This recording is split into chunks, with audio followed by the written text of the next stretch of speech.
Hey then, fam. So, looks like we finally have a game coming. Yay! Proper PS5 only game. Get in, Ratchet and Clank Rift Apart. Hehe. About time too. I mean, this game, when we saw it on the night where we got the news that we all had to rush to a store or rush online to hopefully put down a pre-order for a PlayStation 5, and then so many people got denied. This was one of the games they showed off, and this was one of the games that made the people go, oh! And I must admit, I played a couple of Ratchet & Clank games. This looks pretty tasty. However, there have been some people out there going, hang on, you want how much? 70 quid? Are you having a laugh? And I'm here to say to those people, yeah, okay, it's 70 quid. And the likes of Jim Sterling and I have said things in the past about, you know, Bobby Kotick and greedy publishers and that, and workplace crunch, and the workers never get properly reimbursed for it, and it's the same stuff. But it has to be said, if we've got next gen systems and we want next gen games to go on those systems, they have to have a higher level of graphical fidelity and take advantage of a faster SSD and do new and clever things and probably have more complex AI that's able to react in more sophisticated ways to our gameplay, then that costs money. You know, these processes to make these games require bigger staff and higher trained staff, and obviously a greater amount of development time. And then to bring across these games to these systems, you know, to the players, you have to be able to communicate that these games have these factors. And that takes money because that's advertising. You know, that's getting time at trade shows and stuff, putting videos on YouTube and all the rest of it. It's all money at the end of the day. And that money's got to come from somewhere. And that, ladies and gentlemen of the Zen fam, is us. And we can sit here and go like, yeah, I don't know about this 70 quid for a game. Seems a bit high to me. It was like this price forever, and it was like, yeah. It was that price forever. And on the face of it, games are very expensive. But the fact of the matter is, as I stated, you know, the cost of making games only has ever gone up and up and up. And if you look at inflationary rates, you know, what games cost back in the 70s and 80s to what they cost now, it could be argued that games are actually cheaper now. You know, if you take inflation into account over what they cost then and what they cost now. Now, admittedly, yes, you know, you say to the average person, 70 quid for this disc, they're going to look at you like you're falling out of a cow's bum. You know what? You want 70 quid. And what you have to remember is, there are two distinct batches of gamers. Now, yes, there are many types of gamers. Subtle shades of grey throughout. You know, a rainbow, a plethora of different types of gamer. But in this particular instance, there's two types, right? There's the type that watch videos like this, and maybe even some of them make videos like this, who pay attention to the prices and know things about the companies that make them, and are absolutely nipple deep in the gaming culture, and know all these things and understand all these facts and figures and history and all the rest of it, We can rationalise this, that and the other and argue it back and forth and up and down and left and right and inside out and centre. But there's a lot of people out there, and I do mean a lot, and probably, when you get right down to it, probably the vast proportion of people that play video games don't do that. They don't sit there and watch tons of YouTube videos. They might watch a review video. They might bump across a trailer. They might have a friend go, hey, you like PlayStation, watch this, and they get sent a link on their phone, and they give that a wee watch and go, ooh, that's quite good, I'll look out for that and I'll buy that.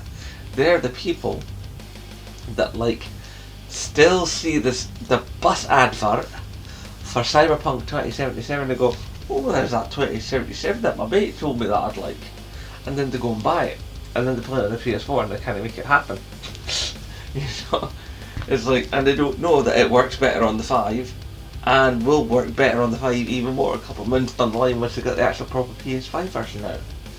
Those are the people we have to concern ourselves with when we have these conversations about prices, because they don't know, probably, that the prices are that different. They don't know that games used to cost this much in the 70s to cost this much now, and they don't know about the inflation rates, and they don't know about what goes into making a game now is what goes into making a game, say, 10 years ago, 15, 20 years ago. Different process altogether in a lot of ways. A lot of people don't know things about motion capture and voice acting and scripting and photorealism, and a lot of people aren't even in our circles of hardcore gaming people aren't even all that clued up on things like dynamic lighting, ray tracing. I mean, I know people in my life, okay, and sit down and strap in for this, that don't really understand what 4K means. Now I know you out there, you're going, oh, I know what 4K is, right? Well, go on, 4K. Yeah, but there are people that don't get it. Alright? There are people that need to be sat down and talk through the difference between a Blu-ray and a DVD. Alright? Not yous out there in the Zen Fact. You know this, you understand this, you're savvy. But you've done your homework because you care about this. There's a lot of people out there, they have a PlayStation or an Xbox sitting in their house, and they buy their yearly installment of FIFA or their yearly installment of COD. They might get a couple other games to play on the side, to be part of the conversation, like the aforementioned Cyberpunk, or even this Ratchet and Clank. They might have a kid, and they go, I'll get Ratchet and Clank for the kid, that'll be fun. Not even play it with the kid, who knows? They'll probably have to for some of the jumping sections. Kids can't get hold of jumping, can they? They can jump, but in a game, ooh. Well, at least my wee boy had a right rough time. Then again, I probably should be started on my DuckTales. Anyway, I'm getting off topic. The fact of the matter is, a lot of your general consumer base really doesn't care and doesn't care to care. They play what they play, they like what they like, and they're not really listening to 4 or 5 different gaming podcasts. They're not watching Kinda Funny Games daily. They're probably not watched anything ever from IGN, and they might distantly know of E3, but I've probably never sat down to watch anything from it unless they've been directly linked from one of their hardcore gaming friends like us. And these are the vast amount of people that buy the software and that buy the consoles. Now they're not there day one like the likes of you and me, but they are there, and there are a damn sight more of them, because let's face it, we are a specialised group, and we have to acknowledge that. Okay, we are not the average everyday gamer. I mean, how many people do you know before Voldemort, okay, that had a YouTube channel. Really think about that. How many people had a YouTube channel? You probably maybe knew probably one person, maybe two. Now, when after a lot of people are on lockdown, how many people do you now know with a YouTube channel or a streaming channel? You know, or both? Probably bumped up to, I reckon, about 4 or 5. You know, let's just call it an average. Well, about 4 or 5 you probably can now. That's a lot. That's a hell of a jump. And even then, a lot of these people, they do it just because they fancy to go. They don't have the breadth of knowledge of someone like me, who's been hip deep in gaming since I was single digits. Alright? I mean, you know the story with me. I started on the Commodore 16. I come from the arcades. I played on a tabletop 2-player Exaction in a cafe when I was about 4, you know, or something. Possibly younger, maybe a little bit older, I can't remember. It was a long time ago. I mean, I'm 46, you know. It's a long time ago since single digits, right? Gaming's in my blood. I mean, like the recent t-shirt on the Redbubble store. Plug, plug, plug. You know, so the guys like you and me, and the ladies, obviously, of gaming, we eat this up. We understand this, you know. We come to videos like this to sort of like have a discussion. But a lot of those people out there, they don't even watch content like this. And if they do, you know, then they're damn lucky to have you here, and thank you for sticking around, you know. But we have to remember that for a lot of these people, they don't understand the whole, well, 70 quid? That doesn't seem right because of the A, B, C, D and E. They just go, ooh, 70 quid, that's a bit steep. Some of them. Some of them go, oh, it's 70 quid, is it? Alright. And they look at the game and they evaluate the game as it stands. In some ways, in that respect, they might be actually slightly more honest gamers than us. Because they're actually looking at the game at face value. Now, yes, it could be debated that to look at a game on face value alone is not truly dissecting the game to understand whether or not it is a good value gaming experience. However, till most of the time, till you've actually played the game, you don't know this anyway. Let's face it, pretty much every game you've ever bought, right, especially if it's the start of a franchise, is a leap of faith, right? I mean, who knew, right, that Tomb Raider would be successful? I mean, I was there, you know, back in the mid-90s, in the basement of Virgin, in the Virgin Megastore, on Princess Street, here in Edinburgh, playing it, you know, on a Panasonic 3DO reel, going like, this is brilliant. And then I went over to, and then I tried it again on the Saturn, and I tried it again on that PlayStation thing, whatever that is, but it looks cool. Wish I could own one of these. That was the whole thought process at the time, by the way. You know, it's like going, hey, this game's pretty good. I remember at one point when I'm using the push-pull blocks, and I did the action roll, and the game glitched, and I actually action rolled right through the block, and I couldn't pull or push the block, so I was locked in the room. Oh man, I think that was on the Saturn. But it's like, nobody knew at that time that Tomb Raider would get multiple sequels, get 3 movies, and a reboot with 3 following games. Nobody knew that. You know, nobody knew the quality. You know, there was a lassie on the front of the box who had 2 guns and big bazookas. You know. And like, and I thought, well, that looks like a laugh. And years before, right, when I was buying games on my Commodore 16, there were no review magazines, or let alone websites. Websites didn't exist yet. Okay? I mean, yes, the internet was sort of there in that whole war gamesy kind of a way. But the internet like we know it now, forget about it. It did not exist. Alright?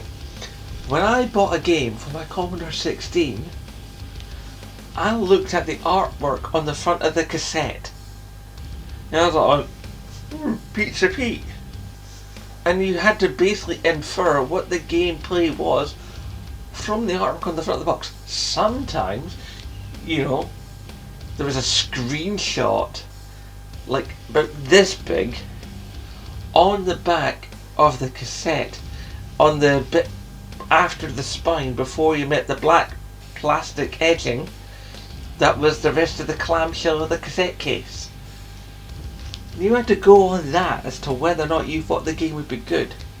Sometimes you'd be lucky and the game would actually be something that was of a recognisable product that already existed, like Kickstart. I bought the Kickstart game because I knew what it roughly would be. I knew it would be a motorcycle game about performing stunts over obstacles. And that is exactly what it was. But you couldn't really know a lot of that because there were no reviews.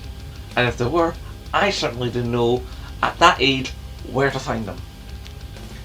I mean, I was like 8, 9, and I didn't know there were reviews. And if I did know the reviews, like I said, I would have known how to find them. Now, a 7, 8-year-old can go on YouTube and put in the name of the game, and met with a torrent of videos, a slew, a smorgasbord, just endless hours of dissection and guides and secrets and hints and tips and just even talk about the sequel before the game's even out. It's video upon video upon video, content upon content, And if I'd known that then and had that ability to see all that stuff, then I would have known exactly what I was buying. But even now, even that, because you can watch a video, but watching a video of a game and playing the actual game, two very different things, entirely different. I mean, you can watch all the videos in the world, but until you actually put hand to pad and play the sucker, you don't know if that game's any good. And also, can't rely on reviews. Right? I mean, it's largely accepted, that God of War, 2016 God of War, is incredible, is fantastical, is one of the best games ever made. And I agree, it is a beautiful game with wonderful systems and excellent physics. But when I loaned it off my neighbour a couple of years back, I just couldn't get into it. Don't know what it was. Don't know if it was a game, don't know if it was me, maybe it was something in between.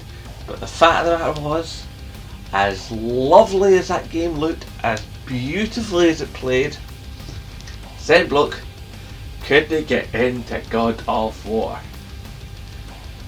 There's even been games where I've had experience of, liked what I played, went out and got my own version, and couldn't get to grips with.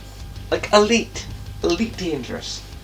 I loved that game so much from my prior experience that I went out and spent 120 quid on a flight stick.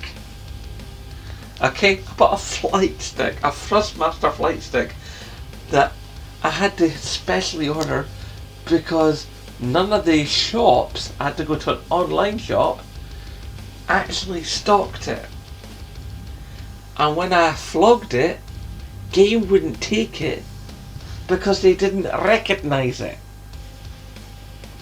You get this? Alright? Or even games that I initially didn't like. Now, you lot out there, you all know that I really love the Assassin's Creed games. Although I've had reservation about the prior couple. I mean, I've still yet to play Valhalla. But you know that I've had reservations about the prior couple. But the thing is, when I first played Assassin's Creed, the original, the first one on PS3, I played it at my brother-in-law's PS3. And I had a shot at Christmas, and I'm bashing about in the Middle East, and I'm just going, yeah, nah. Yep, I chucked a couple hours at it and didn't really think that much to it. Then, about a year and a half later, one of my pals was just throwing out some games. He's he's always been one of those guys that's got a fair bit of cash and just likes to spread the wealth. He's like, hey guys, any you want any free games? And I saw Assassin's Creed there. I thought, hell, I'll get another go. I've got nothing else to play at the minute, and that's the only game I have any idea about. The rest were all games I wasn't that interested in or that I'd already played. And I was like, I'll take this, I'll give it a bash. If I didn't like it, I could slog it a game, make a couple of quid, put it in the game, put it on it in vouchers, and then get something else later. Always thinking, always planning ahead. And I played Assassin's Creed, and because it was in my own house, and I sat down on my own couch, at my own telly, and I had time, wasn't like going, ooh, I have to make sure to be back in the lounge with the rest of the family and no ignoring them so I don't think I'm this antisocial knobhead. And you know what? Fell in love with Assassin's Creed, didn't I? So you can't know. And that's what I'm driving at. We can't know if Ratchet and Clank Rift Apart is worth the 70 quid or no. But what we do know is it is a next gen game, and therefore more resources have been ploughed into it to make it what it is. Now you could go and go, well, I'm going to vote my wallet and no buy it. That's not going to work for two reasons. How many times have you seen, I'm talking to the hardcore gamers out here, the ones that follow videos like this and watch videos like this, how many times have you actually seen a gaming boycott actually work? It's not very many now, is it? How many times have you said, we should all boycott that game, yeah! And then a lot of those people go, we should boycott that game. A couple of minutes down the line, what have they done? They've only gone and bought the game, haven't they? Because they go, what? I want the game. Everyone else can boycott the game, but I'll buy the game, I'll be fine. Nobody will. And then you see the ping of the trophy. It's just like, you bought the game, didn't you? And that's nothing to have a go at people for, because they bought the game, I mean, there's people out there that bought Fallout 76 even after all the revelations about how shoddy it was, And it's happened time and time and time again, and it will happen just as much in the future. So you could decry the £70 price tag of Ratchet and Clank. You can decry the £70 price tag that will come with Horizon Zero Dawn Forbidden West. You can decry the 70 quid price mark that will come with all PlayStation 5 direct games, because they have a higher price tag, because they interact with the SSD, and they'll have added features, and they'll have stuff that does with the cards. They'll do things that the games that we had before, increasingly more and more and more, will not be able to do. The worlds will be spanglier, the interactions will be cleverer, the weather physics will probably be more weathery.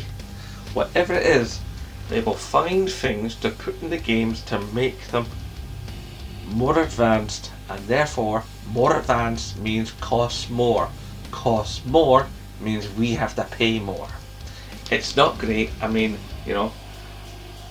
I'd love to buy games for, 50, 40, 30 quid.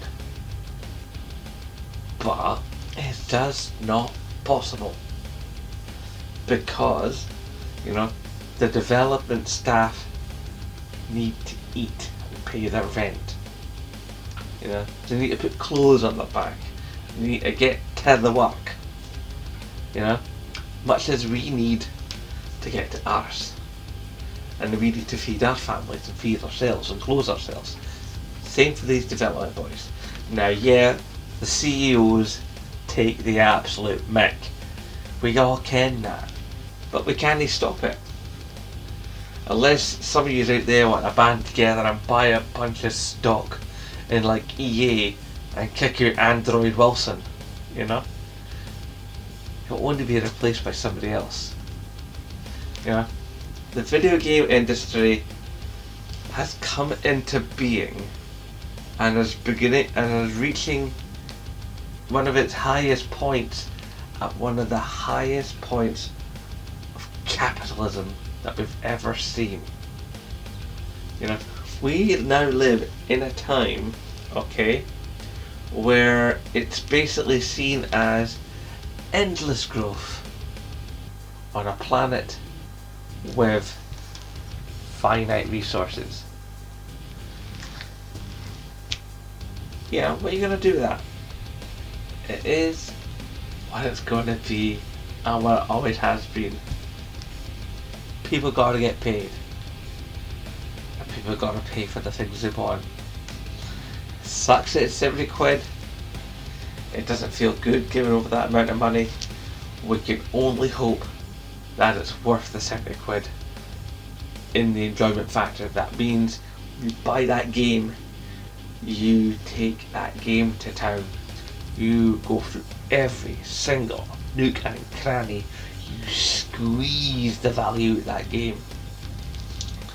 And let's be sure of this, when you eventually take that disc to game or you sell on eBay, you have to start to hope to the gaming gods that you get a half decent price to put towards the next game you buy.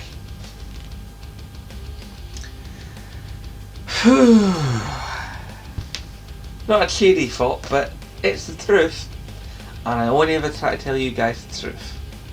But if you disagree, then typey down below. Let me know. Okay guys, I'm going to love you and leave you. I hope this has been an interesting topic for you to wade through. It didn't need to go for quite this long, but I got chatty.